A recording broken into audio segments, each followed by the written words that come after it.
ఈ మధ్య కాలంలో ఎక్కడ చూసినా మారణ హోమాలే, ఏది విన్నా రక్త చరిత్రనే. ప్రేమ పేరుతో నయ వంచనలు, అక్రమ సంబంధాలు, అడ్డగోలు ఆకృత్యాలు. అయినవారు కానివారు అనే తేడాలే లేవు. ఎవరు ఎవరిని ఎందుకు కడతీర్చుతారో తెలియని రోజులివి. జరుగుతున్న నేరాలు చూసి పోలీసులే నిర్ఘాంతపోతున్నారు. ప్రస్తుతం దేవిక ఆత్మహత్య కేసు కూడా అచ్చం అలాంటిదే. ప్రేమ పెళ్లి చేసుకున్నారు, 6 నెలలకే హైదరాబాద్లో ఆత్మహత్య. కానీ ఇది ఆత్మహత్య కాదు, హత్య అని దేవిక కుటుంబ సభ్యులు అనుమానిస్తూ ఉన్నారు. నిజంగా ఇది ఆత్మహత్య, హత్య? కట్నం కోసం కట్టుకున్న మొగడే కడతీర్చాడా? ప్రేమ వివాహం నుంచి ఆత్మహత్య వరకు దేవిక ఎందుకు వెళ్లాల్సి వచ్చింది?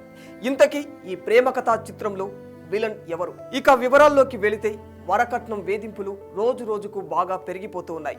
అధునాతన పరిజ్ఞానంతో కాలం ఎంతో వేగంగా ముందుకు అడుగులు వేస్తూ ఉన్నా మనిషి మాత్రం అజ్ఞానపు మూర్ఖత్వంతో వెనకకు పరుగులు తీస్తూనే ఉన్నాడు.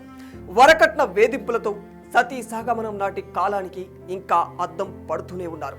వరకట్న విషయంలో అత్త వేధింపులు, భర్త అరాచకాలు తగ్గడం లేదు. ఇందులో భాగంగా తాజాగా ఒక నవవధువు ఆత్మహత్యకు పాల్పడిన సంగతి మనందరికీ తెలిసిందే. హైదరాబాద్ లో జరిగిన ఈ వరకట్న వేధింపుల ఘటన మరోసారి ఆడబిడ్డ ఆత్మ గౌరవాన్ని ప్రశ్నించేలా మారిపోయింది. వికారాబాద్ కు చెందిన దేవిక MBA పూర్తి చేసి హైదరాబాద్ లో ప్రైవేట్ ఉద్యోగం చేసింది. తన ఉద్యోగ కాలంలో మంచిర్యాలకు చెందిన శరత్ అనే యువకుడిని ప్రేమించింది. ఇరు కుటుంబాల అంగీకారంతో గోవాలో ఘనంగా పెళ్లి కూడా చేసుకున్నారు.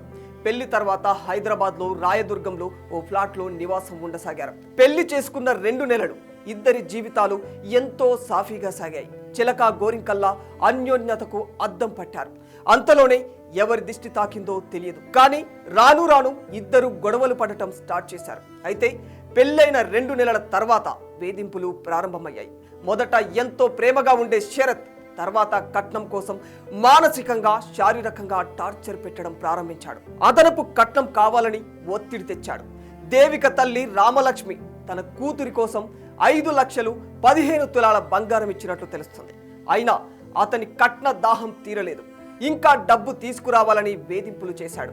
చివరకు ఈ వేధింపులను తట్టుకోలేక దేవిక తీవ్ర మనస్తాపానికి గురైంది. భర్త మానసిక వేధింపులు, అదనపు కట్నం కోసం చేసే ఒత్తిడిని తట్టుకోలేక ఇంట్లోనే ఫ్యాన్కు ఉరేసుకుని ప్రాణాలు కోల్పోయింది. ఇదంతా ఆమె చనిపోయిన తర్వాత చూస్తే కనిపించిన ఓ వర్షన్. కానీ ఆమె చనిపోక ముందు పరిస్థితి ఏమిటి? ఆమె నిజంగా తనంతకు తానే ఆత్మహత్య చేసుకుందా, లేక హత్య చేసి ఎవరైనా ఆత్మహత్యగా చిత్రీకరించారా అనేదే అసలైన ప్రశ్న. ఈ కోణంలోనే దేవిక మృతిపై అనేక అనుమానాలు వ్యక్తమవుతూ ఉన్నాయి. ఇదంతా ప్లాన్ గా చేసిన మర్డర్ అని, పైగా ఆమె శరీరంపై హింసించినట్లు గాయాలు కూడా ఉన్నాయని, కొట్టి చంపి ఆత్మహత్యగా చిత్రీకరించారని ఆమె కుటుంబ సభ్యులు వాదిస్తూ ఉన్నారు. అసలు ఏది వాస్తవం అనేది పోలీసుల విచారణలో తేలేదాకా చెప్పలేని పరిస్థితి. ఇదంతా అనుమానాస్పద కోణంలో దేవిక ఫ్యామిలీ ఆరోపిస్తున్న వర్షన్. ఇంకా 3వ వర్షన్ కూడా ఉంది.